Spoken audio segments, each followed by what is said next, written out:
Great. Hi, Michael. Hi, Thanassis. How are you? I'm good. How are you doing? Pretty good. Pretty good. It's a nice day here in New York. Well, it's a nice day here in Beirut, too. A little rainy, but Beirut to Brooklyn, right? Yeah, exactly. Beirut to Brooklyn. So, you read The Insurgents by Fred Kaplan? Well, let's do the introduction first, okay, so everyone knows who we are. All righty.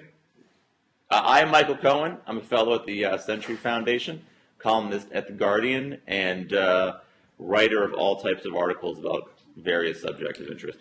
And I'm Thanassis Cambanis, also a fellow at the Century Foundation. I'm a columnist at the Boston Globe, and I had the pleasure of covering the war in Iraq for 3 years as a correspondent for the Boston Globe from 2003 to 2006, hence my personal interest in the story we're talking about today. Sure. So you read Fred Kaplan's book? I did. The Insurgents. I did. About counter. I read most of it last night, actually, to be honest. And it's an interesting read. It's very. What I found interesting about it was that he very much focused on the personalities, which I guess is that's kind of the thing in publishing now. I suppose it's very much character driven and personality driven. But and we'll talk about this a little bit. I think he kind of buried the lead a little bit on counterinsurgency.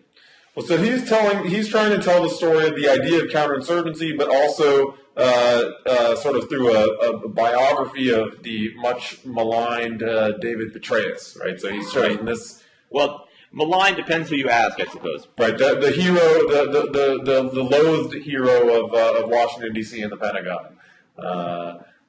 So the main argument he makes in this book, right, is that counterinsurgency really was the equivalent of a sort of intellectual revolution in military circles, and he tries to trace the history of this idea way back to the 50s and 60s, to Algeria, Vietnam, and then through sort of the way it percolated through the ranks of the military, and then exploded, pardon the metaphor, out into the world of policymaking when the Iraq War began to go adrift a few years after the invasion. And the hero of his story is, I guess he has two heroes. He has Petraeus as a hero, and this idea of Cohen as a sort of new way of understanding war as a hero there. Right, and I think there were two issues that I had with the approach that he took.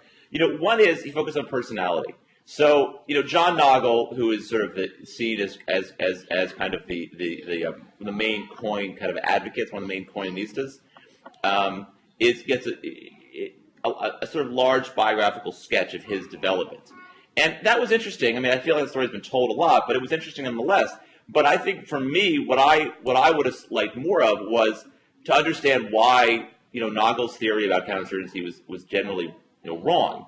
The thing that I found less interesting about Nagel was how he developed his views, but the fact that a lot of his views, particularly his talk about his focus on Malaya and the counterinsurgencies in Malaya and Vietnam, have been contradicted by a great many historians. And I think, as we've seen in Afghanistan and Iraq, haven't quite worked out the way that he had sort of speculated at the time. Right, so you bring up something that really that sort of speaks to one of the big, the reasons why this is interesting, but also the big problem with any honest conversation about counterinsurgency, which is it's an idea that was born in failed wars half a century ago. The French scorched campaign in Algeria, the early and late failures in Vietnam, the British imperial experiment in Malaya, and so on, and then later Iraq and Afghanistan. So this whole idea is one that's been sort of forged in failures,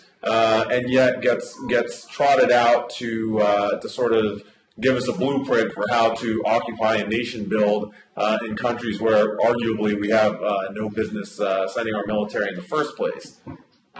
Right, and I think one of the problems with the counterinsurgency theory in general that was been pushed over the last couple of years is that it operates under this sort of argument that this is a sort of more humane style of war, that it represents a different type of conflict, and in a way it gets the history of counterinsurgency wrong, in the sense that what allowed counterinsurgency operations to succeed in places like Malaya and Algeria and Kenya and elsewhere was and succeed is, by the way, a relative term.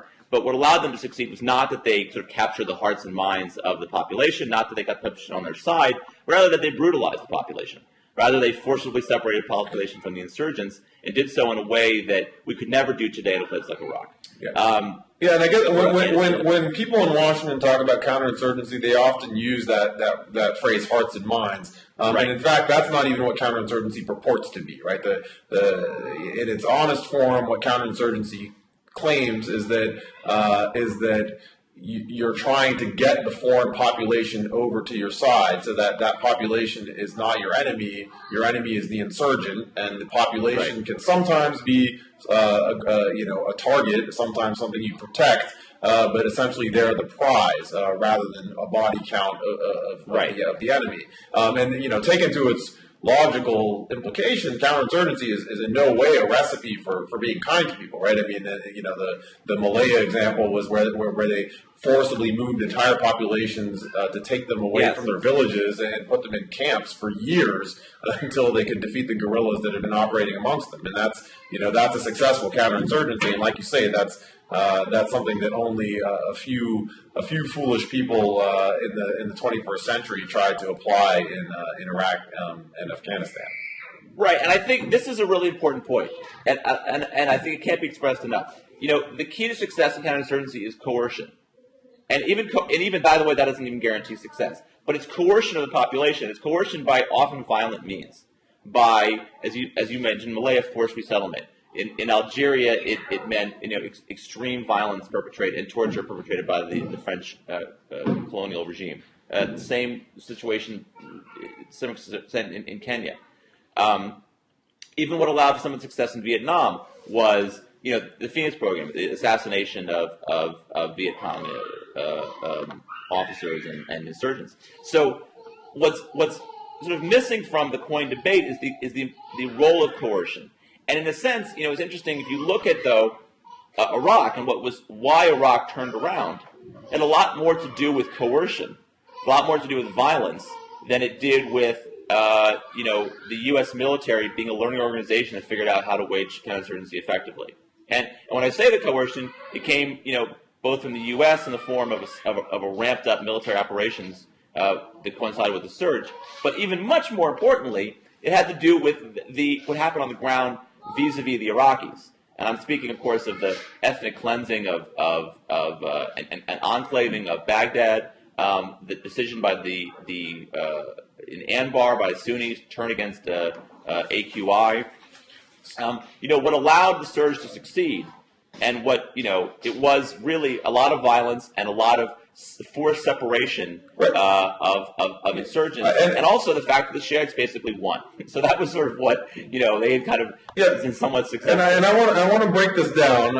And before we get into our mostly agreement and probably some disagreement about what actually happened in the surge, I just want to make one distinction about counterinsurgency, which I don't think Fred Kaplan makes too much in his book, but which to me is really important to understanding what's happened in America's sort of long war on terror, and that's that we approach these wars in a quite like a rigid doctrinaire fashion. I'm not talking about the march to war from the White House. I'm talking about the way the wars themselves were executed from the Pentagon on down.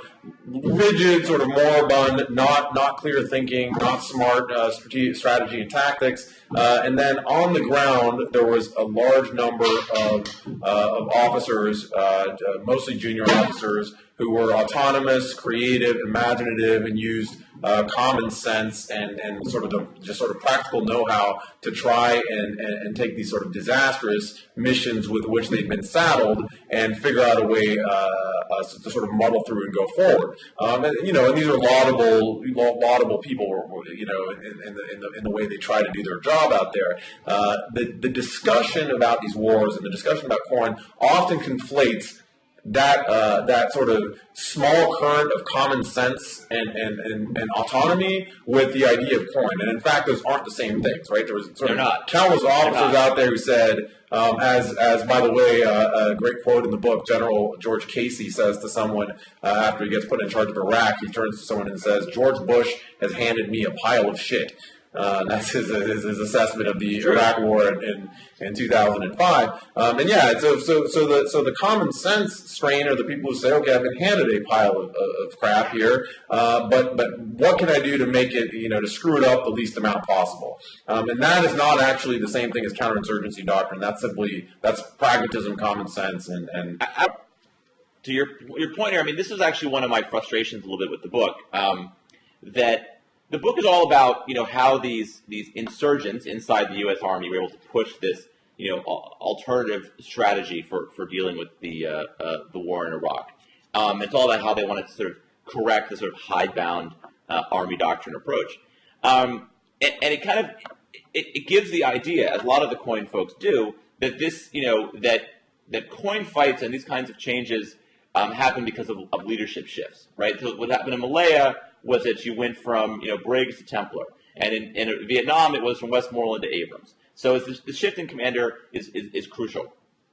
The problem a little bit with that argument, and this is something that I wish Kaplan had kind of engaged with a little bit more, is that the most important thing that happened in Iraq in 2006 that allowed for the violence in Iraq to begin to dissipate somewhat was what Seth MacFarlane was doing in Anbar province, which is basically working with the local Sunni groups there to marginalize and to frankly destroy AQI, Al Qaeda in Iraq.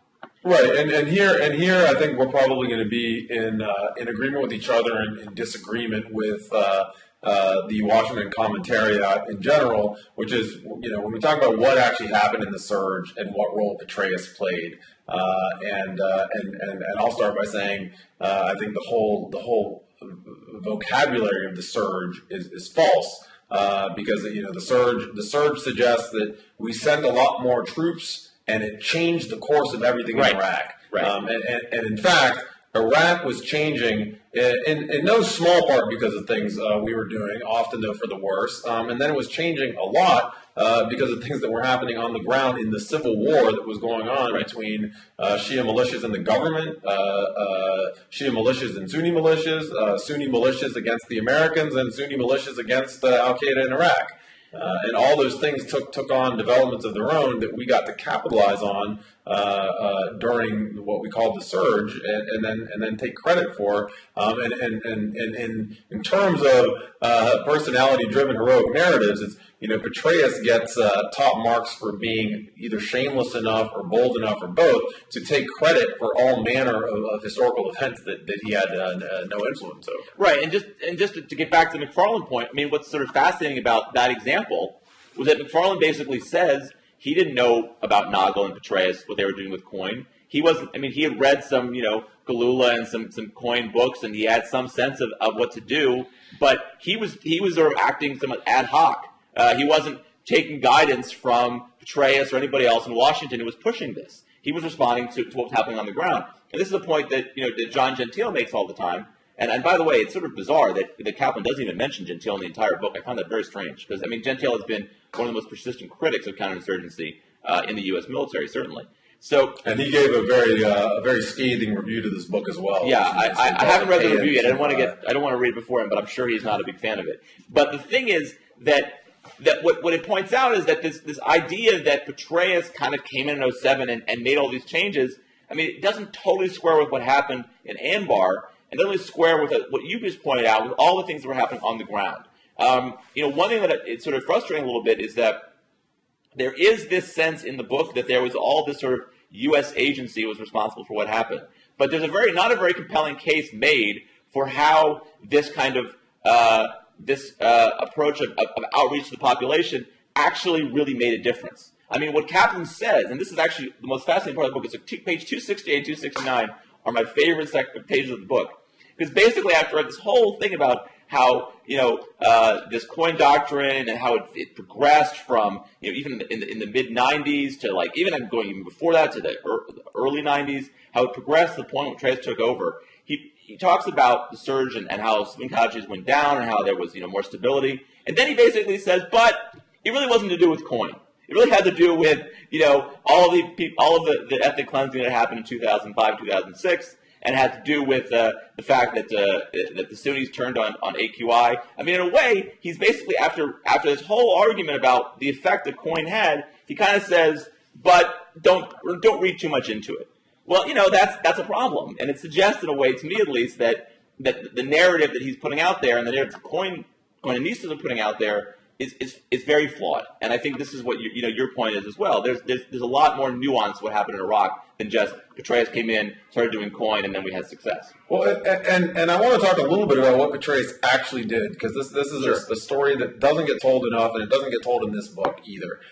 When Petraeus went to Mosul, that was his success in sort of pacifying this huge Sunni city that was later a hotbed of the resistance was sort of talked about even at the time in reverential tones as like, oh, this is one part of Iraq that's being handled well. Right. Well, what the guy did there, and for good and for ill, what he did there was he didn't use overwhelming force against civilians. He was careful not to, kill a lot of random people while patrolling the city. He brought in smart aides that he knew from other positions in the military, other posts that he'd held in the military, and from West Point. And he bought a lot of people off. And this is a sound conflict management. I'm not criticizing that particular tactic.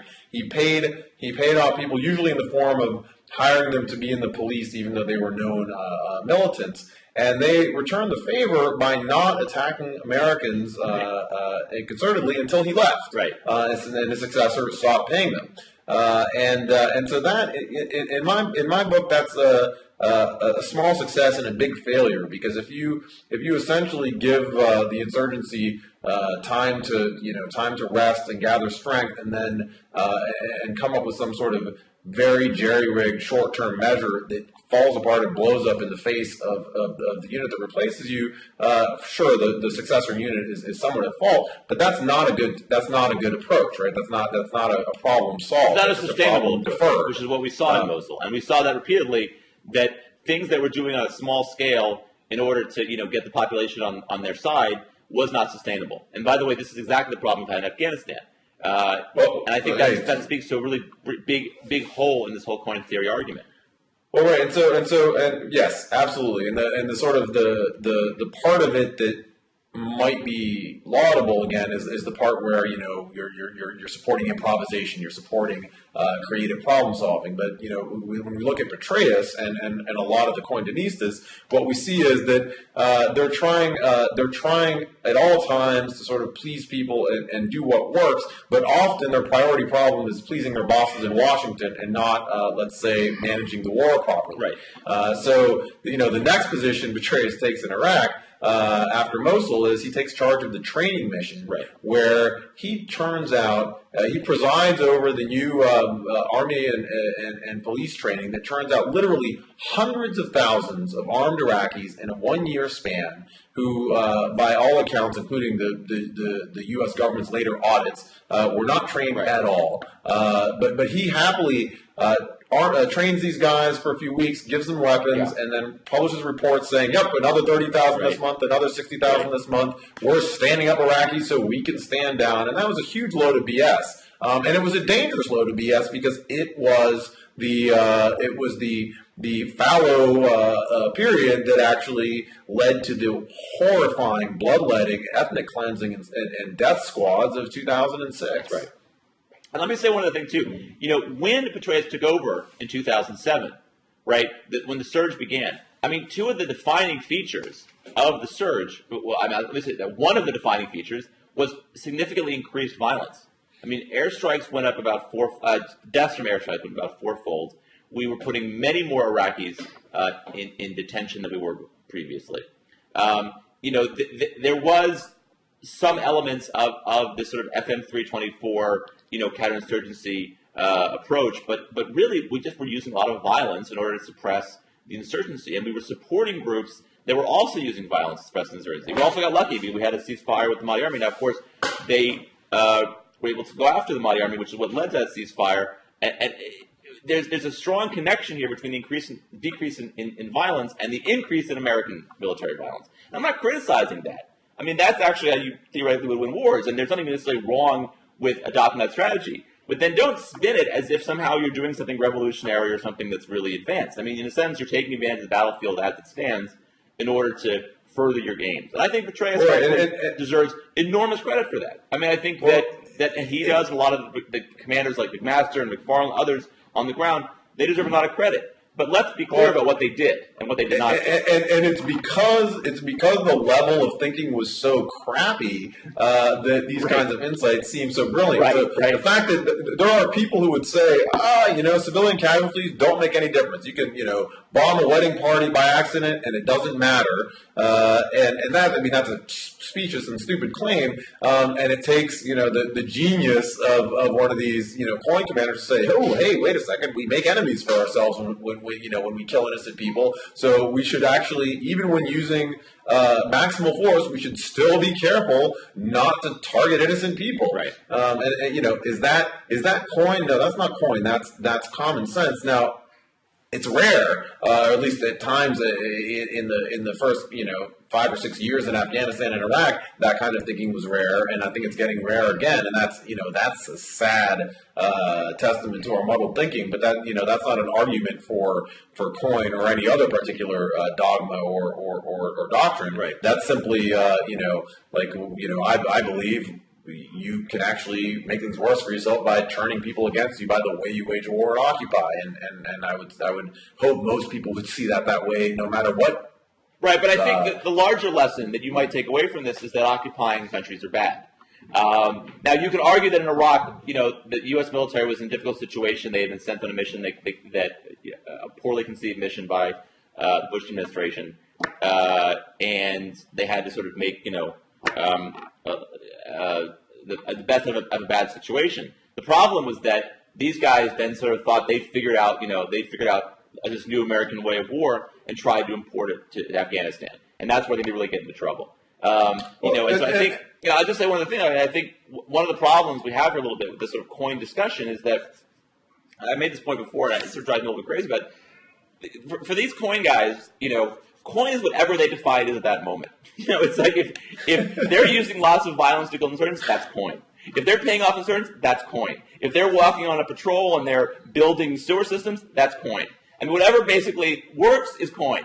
And we don't get a real sense of. I think it's a very self-interest argument. And I have to say, I haven't read a biography of Petraeus, but one of the takeaways from the book that was, I don't know if this was intended by Kaplan or just sort of unintentional, is that Petraeus comes across a little creepily. There's something about his nature that suggests that, he's really insecure and he needs to sort of to be kind of the big man on campus and needs to be have this new doctrine that he put out there that he's responsible for and that he deserves credit for. There's something about his personality that I found a little bit uncomfortable. He's pushed this idea. Petraeus himself has successfully sold the idea that the reason why he isn't popular among his peers is because he's so smart.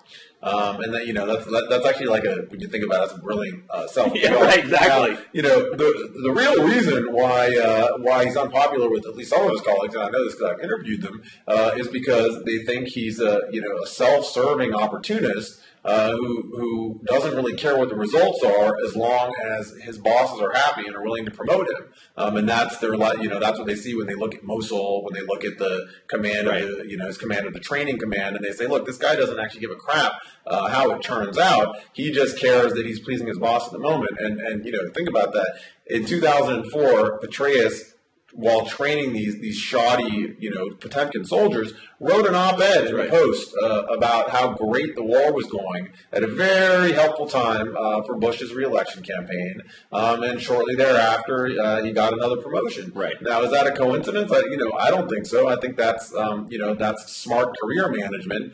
That's not truth-telling.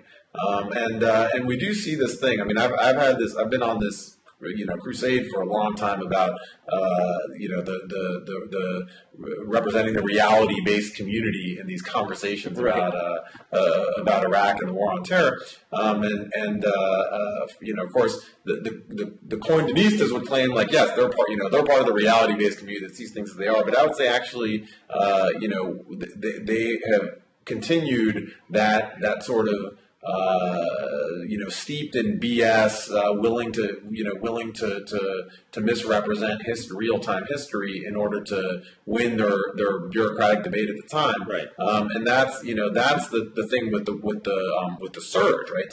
So what happens in the surge, just to put a fine point on it, is that by coincidence, the Sunnis turn against Al Qaeda. At the same time, the most powerful Shia militia in Iraq declares a unilateral ceasefire because its own leader is concerned about rogue units, and he decides that he'll order his loyalists to stand down, knowing that the ones who don't stand down, he's happy to have them killed by the Americans because they're not obeying his orders in the first place. Right. That's when we come in with our extra troops. So of course, if we tell the truth about that, and if we tell the truth about the fact that we came in after most of Iraq was ethnically cleansed and all the mixed neighborhoods had turned into homogenous enclaves, well, of course, it's a hell of a lot easier to stabilize that situation because it's a war that's already coming to a close of its own right. It's a civil war that one side has already essentially won. And then we come in and clean up, and sure, that's not an easy job, but it's also not the sort of game changer that it's made out to be by Petraeus and Nagel, and in some ways by Kaplan's story here. Right. I mean, I think that's the sort of bottom line here is that that they grabbed onto a narrative that allowed them to kind of push this argument they had rediscovered war, and of course, all credit then goes to David Petraeus, and that's for the issue. But I will say also one thing too, and again, this was something I noticed reading Kaplan's book, that all the discussions that went on inside the military, you talk about the conferences that were held at Leavenworth, and other sort of informal discussions that went on by these sort of insurgents trying to push this new kind of theory of war fighting. Who never seems to be involved in these conversations? Anyone who's A, Iraqi, and B, knows anything about the Middle East. I mean, that was what I found like the most fascinating thing about it. It was that, and I could have knew this, but I sort of need to be reminded of it. They appear to take no effort to actually speak with Iraqis, to understand the region. Instead, you have people like Ralph Peters going out and saying, it's all about religion with these people. I mean, which is, a very simplistic way of looking at the situation. But and even like people like Bing West who are challenging this and who made good challenges to the arguments that these guys were making, but no one, basically was it appeared inside these discussions that went on, were sort of presenting it from the Iraqi perspective, which seems rather important. These are essentially these guys are experts in war. I found it was really troubling when I knew this, but to read it again was very troubling about the extent to which the human rights community kind of gave a stamp of approval to this effort, this Cohen effort, and in particular, they mentioned Sarah Sewell at Kennedy School, who co-sponsored some of these conferences looking at counterinsurgency. There was just a little lack of questioning. A lot of people who had, for political reasons, wanted to go along with this, but there was again very very little involved with people who understood the region, and very little as far as just like real social scientists, real anthropologists who could have actually provided better insight. I mean, this was kind of a lot of the stuff here was, I think, intellectually kind of claptrap. And you sort of see that when you read FM 324 and you see what happened on the ground. Well, and so the bottom line here is that the folks who are, the folks in the military, unfortunately, their job is to do whatever mission they were handed. Right. And they are not, almost by statute, they're not allowed to say, this mission is either impossible or completely stupid or horrible for the American national interest, and we shouldn't do it.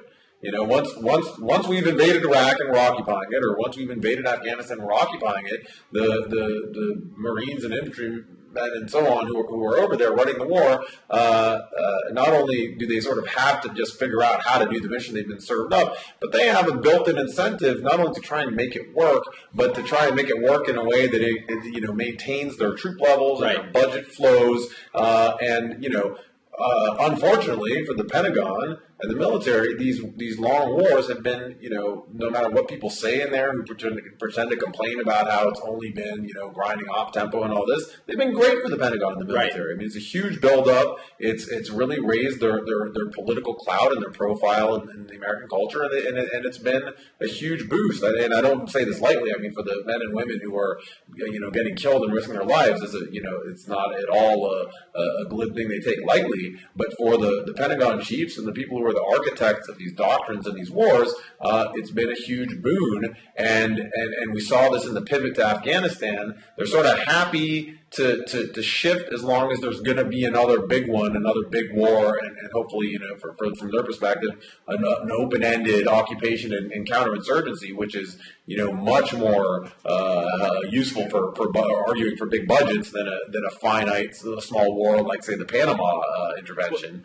Can I just say one thing that's sort of interesting in the book is that Casey, who was the commander there prior to Petraeus, comes across rather poorly in the book. He's presented the guy who didn't want to support counterinsurgency, was resistant to getting the U.S. more involved, he was opposed to the surge, and in a weird way, and I think there's some real flaws with Casey.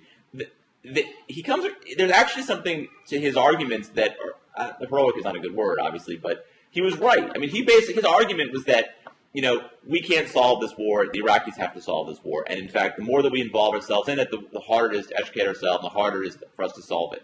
And in a sense, he was kind of the guy in the military who rejected the knee-jerk can-doism of the American military, which we can solve every problem. And he was saying, I think we can't solve the problem. We need to actually diminish our presence. Now, I would argue that was wrong. Hold on. I think of Casey as sort of the ultimate symbol of the crusty old dinosaur thinking in the U.S. military. And I actually spent the day of the Samara Shrine bombing in February 2006 with General Casey, flying to different bases in and around Baghdad as the country was literally getting engulfed in flames. So that day the Samara Shrine gets blown up, a holy Shia shrine. That's the day that the ethnic civil war really kicked off in full gear.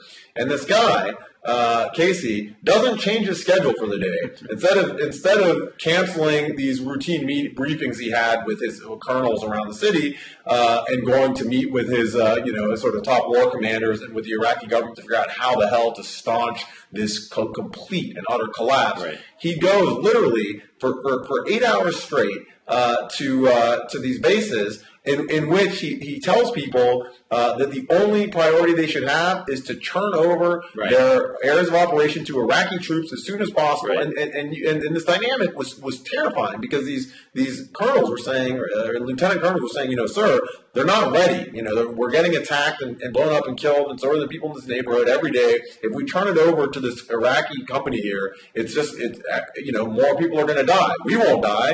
And what he was essentially saying was, hey, not our problem. Stand them up so we can stand down. And let me say this. I don't want to get the impression of defending Casey in this one because I'm not. Sure. Because what his problem is that he showed the lack of flexibility that, I think, in fairness, this is the case that the Cohen folks were making, was so damaging to the military in Iraq. But, what I would say is that his notion that, ultimately there was only so much the U.S. could do to solve this problem, and that we should be sort of, cognizant of limitations of what American military can do, was correct. It may have been the wrong sort of approach in 2005, 2006 after the Samara Mosque explosion, but, he had a point. And in a way, what's interesting, I find, is that you can sort of portray Casey as sort of crusty, old school, and not inflexible to change, and that's true. And the counterinsurgents the insurgents inside the military, and Petraeus and Nagel and so forth, were intended to sort of fix that and make the U.S. military more flexible. But the problem, if you look at it, is they actually did the opposite. They made the military more inflexible. And what I mean by that is that after the supposed success of the surge in 2007, 2008, they came away from that saying, we figured out how to fight counterinsurgency, and we can take this lesson to Afghanistan. Even though it's a completely different country, totally different, conflicts, we can impart the lesson that we've learned here. This is exactly what they were complaining about by old school, guys who were trained about, invading and fighting wars in the Fulda Gap. So they take the wrong lesson from Iraq Absolutely. in the first place, right? They say, ha, we turned it around in Iraq because we brought more troops and we adopted Field Manual 324. FM 324, yes, exactly. And the new gospel of counterinsurgency. So I think we both agree that's not actually true. That's not what happened. But they told this story. They told it to Washington. They told it to themselves. And then they, instead of acknowledging that a lot of the stability that came to Iraq was a lucky accident, they said, "Holy crap! America found the recipe. We got the snake oil," and then they took it to Afghanistan. Right. So let's talk about Afghanistan. I mean, I think, look, Afghanistan is where you see the ultimate failure of counterinsurgency. Let me rephrase that. You see the ultimate failure of what Petraeus was trying to accomplish, and Nagel as well, and in fact, this entire sort of movement inside the army. They became what they had rebelled against, and when you look at what happened in Afghanistan was they tried to impart these lessons. I mean, I remember seeing Petraeus in April of 2009 at the CNS conference explaining to me, to me and lots of other people, in this PowerPoint presentation, how they had been successful in Iraq and how that was going to be transmitted to Afghanistan. And of course, it didn't work out anywhere close to that way.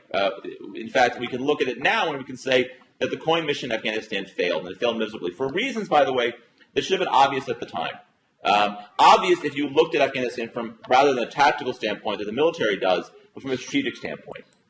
We have the safe haven in Pakistan. You have an undependable government in Kabul.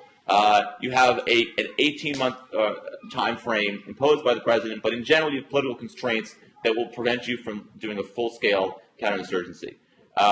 All of these elements prevent success in it should have been, by the way, warning signs that this isn't going to work. Some of us made those comments. These should have been warning signs, and were ignored. But the reality is that they tried to take these lessons and bring them to Afghanistan in a way that I think it not only hurt the military, hurt Cohen doctrine, but it really hurt Afghanistan and it hurt U.S. interests there. We're going to leave Afghanistan in a much worse place than we found it because we've squandered, in my view, 18 months on this ridiculous Cohen mission that hasn't been successful at all. And more than 18 months. In 3 years, we wasted on this Cohen mission that has not succeeded and has left Afghanistan in a much worse place than it was before. Right. And the problem in Afghanistan isn't Cohen per se, but is that we have an untenable occupation, right? I mean, we went in there in 2001, ostensibly to get Al-Qaeda. We did about as much of that as we were willing to do, maybe within the first 6 months. And then everything we've done literally since then has been based on two things that never happened. One is we were going to set up a stable Afghan government. Forget about a friendly or liberal or anything, just a stable one. We can't do that. And the other was later was to rout the Taliban. No more Taliban. Well, guess what? The Taliban's as strong as it's been at any point since the summer of 2001. So on the two things we're supposedly accomplishing there, we completely failed. And I would argue, with Cohen, without Cohen, with twice as many troops, with half as many troops, the fear would be the same because that's actually an impossible mission. Right. We can't occupy that country. I mean, it's hard to occupy any country, and this isn't post-war defeated Japan or Germany. This is this is a country that's got the one thing it's really a world leader is in repelling foreign invaders and occupiers, and it's got a near perfect record for centuries on this. But can I say also, excuse me, it also speaks a little bit. Bless you. Thank you very much. I'm just fighting a bit of a cold here. It also speaks to the intellectual sloppiness of the Cohen folks, and what I mean by that is that so in April of I think it was April and May of 2009. McKiernan gets replaced as a commander in Afghanistan. He's a 4-star, first 4-star let go since I think MacArthur. McChrystal big deal, right? That they fired him. They fired him. It was a huge thing. McChrystal comes on, and we're told he gets Cohen. Okay, he understands it. He puts out this review, assisted by useful think tankers. Basically arguing that the only strategy that will work is population-centric counterinsurgency. No other approach will work in Afghanistan except population-centric counterinsurgency, which is basically FM 324. He goes in there and he begins to actually do counterinsurgency as the book describes it, right? Not as actually Petraeus did it in Iraq, but as the book describes it. So that means, restrictive rules of engagement in fighting It means risking more American deaths in order to minimize Afghan civilian deaths. It means going out of your way to minimize civilian casualties. Of course, missing the point that once you send 30,000 more Americans into southern Afghanistan, by its very nature, you are going to kill more Afghan civilians. Okay? If your goal is to kill fewer Afghan civilians, don't put American troops there to fight the Taliban and have civilians stuck in the middle of that, which is basically what's happened. Okay? So that's Cohen, right? So that's what Crystal doing Cohen in Afghanistan, right? Restrictive rules of engagement, fewer airstrikes, and an approach to sort of, they want to out-Shura. That was the comment, out-Shura the Taliban, and they want to bring government in a box. That was, amazing expression to Helmand. We're going to invade Helmand. We're going to send troops to Helmand. We're going to bring government in a box. We're going to convince the Afghans to come to the government side. Okay. So what happens when McChrystal gets fired because he says something stupid to Rolling Stone, and Petraeus takes over? And what does Petraeus do? Well, guess what? He just throws Cohen out the window. Throws Cohen out the window, throws this population-centric social science BS out the window, and starts increasing airstrikes. He starts, more detentions. He starts, the rules of engagement shift. It's like, again, it's what Cohen's whatever they want it to be at that exact moment. So, all of a sudden that now we're doing what Petraeus did in Iraq, which is we're trying to kill as many Taliban as possible. And we did, by the way, very successfully. Killed a lot of Taliban. Definitely slowed their momentum. And I think this is one of the strongest parts of Kaplan's book. When he gets to Afghanistan and Petraeus' role in as he portrays it, trying to trick the president or box in the White House into having this Cohen surge after Obama takes office. Kaplan's reporting here is really damning because what he shows is that Petraeus and the rest of the Pentagon really, first of all, they didn't think it would work, but they didn't care. They just wanted to extend the war there for their own bureaucratic reasons of growing the army. They not only didn't think it would work, but they just didn't think the president would have the political cojones after, so they said, okay, give us a year and a half, we'll turn it around. And they actually thought when a year and a half had gone by and nothing had changed, they would just get another year and a half or two or 10. And they were shocked. They were totally shocked that Obama said, well, this is what you asked for. I gave it to you, and it didn't work, and now we are drawing down. We're going to withdraw because there's no way to win this. And the tragedy here on all fronts is that neither Obama nor the Pentagon had either the honesty or the political spine to just say in 2009, several hundred or 1,000 deaths ago, hey, we're not going to accomplish what we want there. We've done as much as we can. Let's just get out now because this is just basically extra deaths on both sides so that there can be a more politically expedient way for us to get out. And I find that actually horrifying. I find it horrifying too, and I will say this. I wrote about this at the time, and it's a big, it's a real sort of frustration for me. The military went from being advisors to advocates, right? They went and they launched a public relations campaign to box the president in, to force him to send more troops to Afghanistan. He'd already sent 17,000 in February. They had a review in March of 2009, which basically said no more troops. Then McChrystal comes on and basically, him and Petraeus and all the Cohenistas out there basically, put a lot of public pressure on Obama.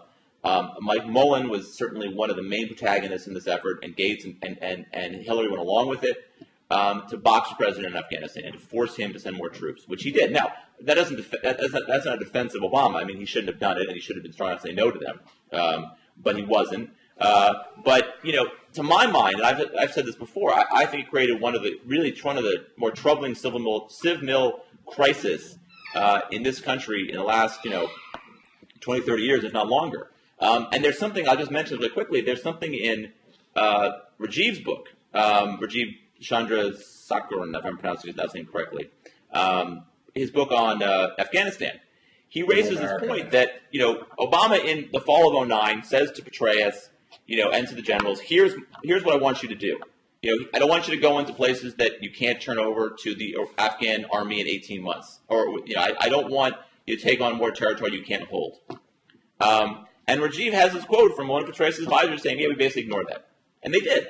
They went into Helmand, and they with no hope turning over to the Afghans in 18 months. Yeah, it's a remarkably disingenuous story with Petraeus' trajectory in Afghanistan. And the thing about Cohen and the thing about its advocates is they've tried to set up a reality in which they can always argue they were right and that the failure was that we didn't do enough Cohen or that we didn't send enough troops. That's always the argument.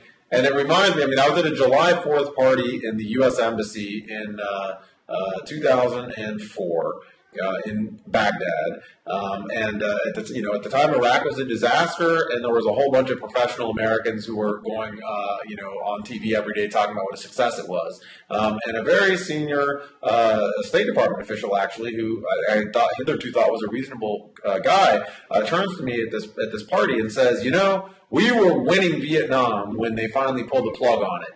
We'd finally gotten it right, and that's when they gave up. And if we had just stayed the course for a few more years, we would have won. Now I happen to think that's cockamamie. It is cockamamie. But that is the kind of thinking. That's I won't say this guy was a coin guy, but that's almost magical coin thinking. And that's the same thing we're gonna hear 2 years from now, 5 years from now, when Petraeus is retired at some think tank. He's going to be talking about how if only we had stayed the course in Afghanistan 2 or 3 more years and 100,000 more troops, we would have won, and Afghanistan would have somehow turned into Switzerland or Liechtenstein. And I think that's dangerous anti-reality crap, and that's when we pull back here, and I think at the end of this conversation is what do we take from the long war on terror and Cohen? And I think the first thing we take is that abstract ideas should have almost no place in the debate about should we invade a country, should we go to war, and should we occupy a foreign country. Yeah, and look, and I agree with all what you just said, and I just make one point about the Vietnam analogy is sort of fascinating because this is kind of Nagel's argument, makes his argument too, that had we done Cohen earlier in Vietnam, we would have been more successful. And of course, my response to this, and again, John Gentile's written a lot about this, and he's the go-to guy in this issue. The reason we lost in Vietnam is because we had a bad strategy. We didn't have the political will to win the war, and that's ultimately why we lost. And we never should have gotten involved in the first place. The reason why Iraq was a disaster is very similar, actually, because we should never have gotten involved in the first place, and we had a crappy strategy. Even if Iraq turns out to be somewhat of a stable democracy, it doesn't mean that the war wasn't a disaster for U.S. interests. And of course, the ending with Afghanistan. And this is the problem when you let military folks basically dictate strategy. I have to say, one of the things about the book that I find, and this is, again, I don't know if Kaplan intended this, but it certainly comes across, that these guys have just absolute tunnel vision. They see everything through the prism of tactics, of what the military can accomplish, and they seem to just ignore the larger strategic implications of the strategies they're pushing. People like McChrystal and Petraeus talking about, counterinsurgency, talking about, in Afghanistan, it's sort of almost ignorant of the political restraints on such a policy for the president. I know their job isn't to do politics, but they have to certainly be cognizant of those political constraints, and they're not. And I guess what makes me sad and wistful as we sort of trash Cohen and its advocates is that on the ground in these countries and sort of at the lower levels of the U.S. military, the rise of the Cohen dogma and BS was accompanied by something that was actually really great, which was the rise of young, critical thinking, creative officers who were not enthralled to their careers, but were actually trying to solve problems in inventive ways, who questioned authority, who were willing to actually criticize the mission internally. And that was great. It was really refreshing to see, in particular in Iraq, to see these officers who were saying, hey, you know what, I'm in the military because I care about my country and I'm smart and I want to think for myself. I'm not in it in order to try and make brigadier general and throw my integrity by the wayside. Right. That was great, and unfortunately, it seems like the Cohen fad is coming to its close, and it's already sort of getting gradually discarded by the military establishment. And I'm afraid that with that, goes the sort of short-lived and quite desirable, actually, current of critical thinking and imagination in the ranks of the U.S. military. Yeah, there's something to that. I mean, but look, here's what's fascinating. I mean, I'm willing to let that go if it puts aside these ridiculous Cohen ideas. And the thing that I find... You'll take a brittle army if it's not an interventionist army, in other words. I'm sorry? You'll take a brittle military as long as it's not it's not a brittle military. It's just... And the thing is, you're right about the critical thinking, but I kind of have... Well, I kind of disagree a little bit, actually. I don't think you're right. I mean, what ended up happening was that you had people in the military who basically fell into line with this new Cohen doctrine. That this became the new sort of company line, and everyone fell in place to promulgate it. And I saw this. Right, when everybody thinks outside the box in the same way, it's not thinking outside the box. It's thinking outside the old box, but thinking inside of a new box, which is what happened. And to me, that I don't see that as a huge step forward. And look, here's what I find fascinating. When I started writing about counterinsurgency, I didn't know a lot about it, and I was writing about it 3.5 years ago in the context of Afghanistan. And I mean, you could at that time. This was all people wanted to talk about was Cohen. Everyone had theories on Cohen. They were like, Cohen, superstars, and there were all these Cohen conferences. And boy, you don't hear about Cohen at all anymore.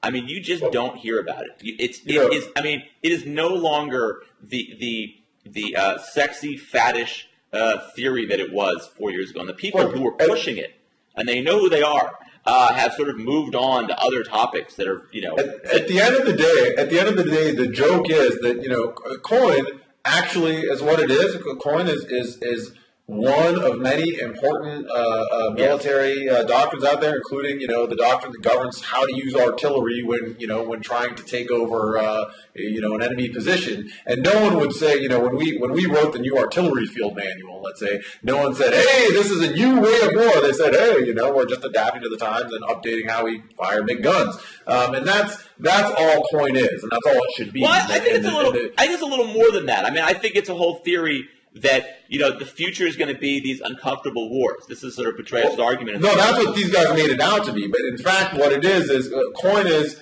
is the guide for what you do if you end up committing to a counterinsurgency. So so the judgment has to be made: are we in a counterinsurgency and should we pursue it? And that's one of many different kinds of conflict that we could end up involved in. And then if and when we do, that's when we pull out this set of tactics and say, okay, we find ourselves occupying a hostile urban area, and it's important enough to us to stay there that we want to pacify it. What should we do? Well, in that case, of course, we do want to do Cohen, right? We don't want to do... Right, but keep in mind, Thanassis, but this was also something else that went on here too, which is that the argument became that this is the future. Right? These kind of failed states, these kinds of nation-building efforts, this is the future of war, right? What we did in Iraq, and we're going to do it all over the world. And, in fact, what Obama did, I mean, I criticize him, and he deserves criticism, is the worst decision he made as president was to escalate in 2009. But I give him a lot of credit for pulling the plug on it, and basically, and this is the point that Kaplan makes in the book, I think is quite correct. If you look at the new sort of, national defense strategy, it's basically sort of saying, we're not going to do this again. Right. We're not going to do this. No. You never want to say never, obviously. But if pirates are coming out of Somalia, you know what? We're not going to go occupy Somalia. Right. We're just going to have to find a different way to fight piracy there. And same with Yemen, same with other failed states that are problems for us. Well, I guess. That's that. Cohen will one day be an embarrassing, sort of embarrassing chapter in the intellectual history of Marshall. I mean, I hope so, right? I mean, I'll just say one last thing before we end up here. I want to say, I mean, to Obama's credit, I mean, I think he's one of the few people in Washington who actually understands the lessons of Iraq, which is that, there are limitations on U.S. power, there's limitations on what we can accomplish militarily, and the key is to avoid getting involved in stupid wars. Not try to figure out how we can win them, but to avoid fighting them in the first place.